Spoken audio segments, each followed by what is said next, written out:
Like you play your guitar. Now, time for our My 70s guest, Glen Matlock.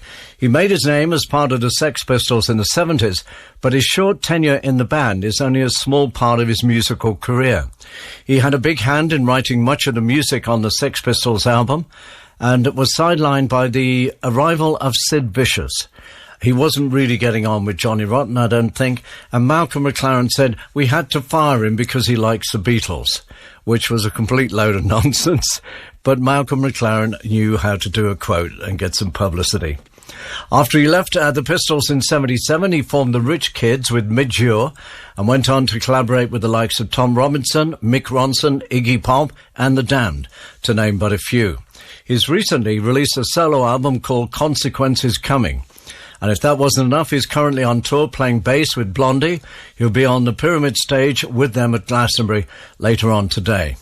I spoke to Glen early this week, and we'll hear the chat after this from the Pistols. Jonnie walking here on Sounds of the 70s. A very good afternoon to the original bass player of the Sex Pistols, Glen Matlock. Glen, how are you doing? Not so bad, Jonnie. How are you? I'm very well, thank you.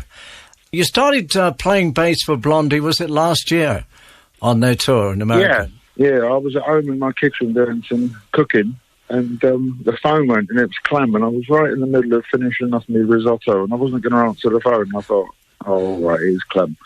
He said, what are you doing? I said, I'm cooking. He said, no, what are you doing soon? He said, we started rehearsing for our tour, and it's not working out with Lee, their bass player, who's very good and a great guy, but for some reason it wasn't. He said, can you come over to New York? And I said, when? What, like a couple of months? He said, no, next Tuesday. And I was like, So I went over and had a meeting with him. And the next thing, we come back here. And the first gig I did with them is at SCC in Glasgow. 15,000 people. And like, I've got all notes and stuff. But it was good. It worked. It was kind of cool. So they invited me to do the rest of the shows with them. And it seems to work. You know, I enjoy playing with Clem. I played with him for many years over different Airbrain projects and things. And in fact, he plays on a couple of tracks on my new album as well. And, you know, Blondie, they've had such big hits. And everything they've done is kind of pushing the envelope. But, you know, they're kind of a little bit arty somehow, which with my art school background, I can dig. It's fun, you know. What's your favourite Blondie track? I don't know, they're all pretty good, you know. The Sunday Girl, Dreaming, Denis.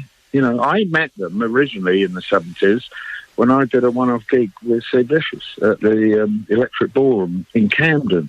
And what was good about Blondie was, like, normally when you got a night off, everybody slopes off in different directions. And they all came out to see the show as a band. And that's when I met Clem for the first time, and Debbie and Chris.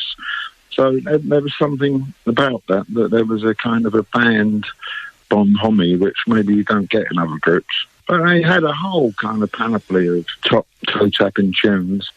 Well, yeah, they were all good. Let's do one here. Yeah. And the current bass player with Blondie is Glen Matlock. I'm quite interested to hear you saying you played a gig with Sid Vicious.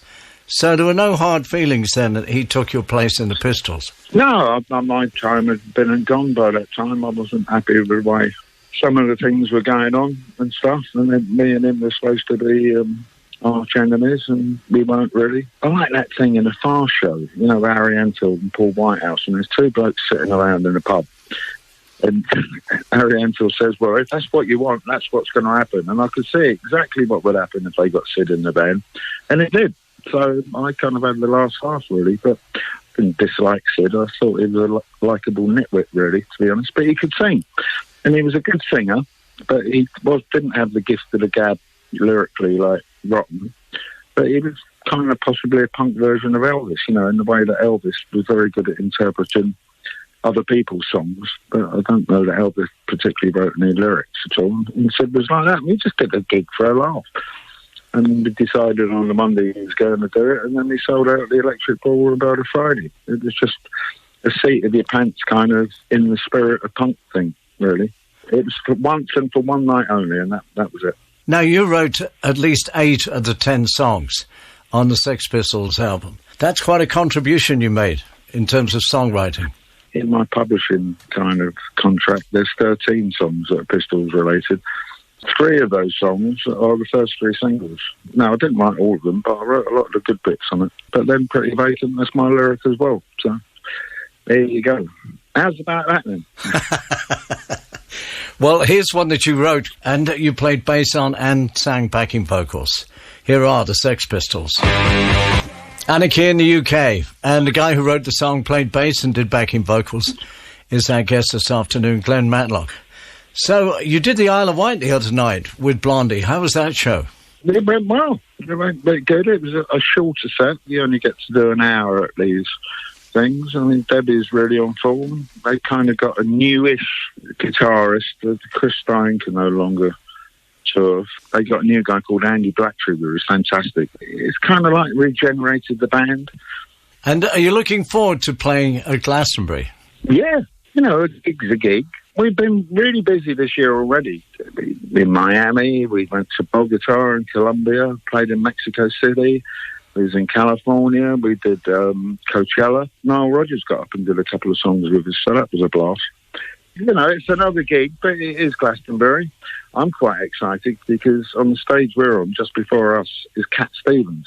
Now, I've never seen Cat Stevens live, but I did see him a couple of years back in my local garden centre, and I was going to introduce myself to him, but his phone rang and he was deep in conversation on his mobile for about half an hour, and I thought, oh, I'll go to B&Q and get the plants a bit cheaper instead. But yeah, I'm looking forward to seeing Cat Stevens. And apart from all this work with Blondie and other things, you've made a new album, Consequences Coming. Yes. I started making it just before lockdown happened, and I put it on the back burner for a while, and then I kind of revisited it. You know, it's out. I've had nothing but good reviews for it. I'm proud of it. It's something for everybody. Well, it's called Consequences Coming by Glen Matlock, who will also be playing at Dog Day Afternoon, and that'll be on the 1st of July with Iggy Pop. That's right, yeah. And Steve and Paul, who Generation Sex with Billy Idol and all that, and they're quite funny, is they're going on before Blondie, so I'll have a little giggle about that. But I'm sure tea and biscuits will be taken backstage. Good. Glenn, thanks for your time this afternoon. All the best. All right, Johnny, thanks. Cheers now.